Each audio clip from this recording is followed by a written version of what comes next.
September 11th, 2001, four attacks that were carried out by the terrorist network Al-Qaeda changed America forever.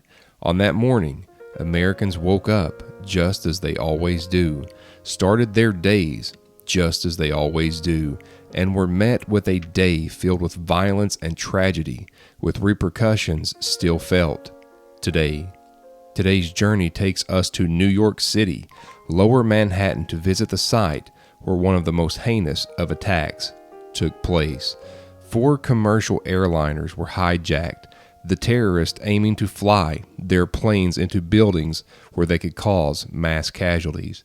Sadly, most of their plan was carried out.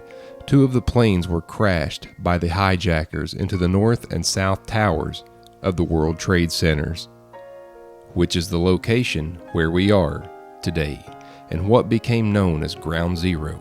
This location was the first to be hit that day. The towers, which were 110 stories each, would eventually come crashing to the ground.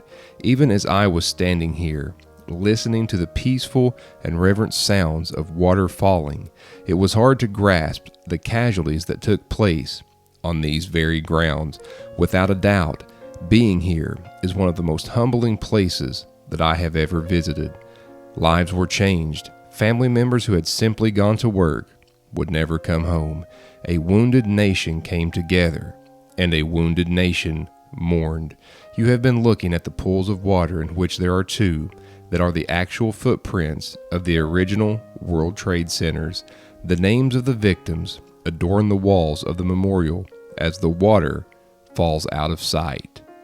A beautiful tribute to all of those lost.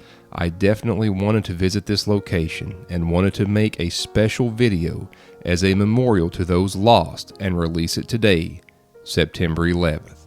This site and this location is a beautiful yet somber reminder of the tragic events of the day. I'm thankful to be able to visit here today, and I am humbled and honored to do so, and I want to honor and pay my respects to all of those lost and to their family and friends who still feel those losses today.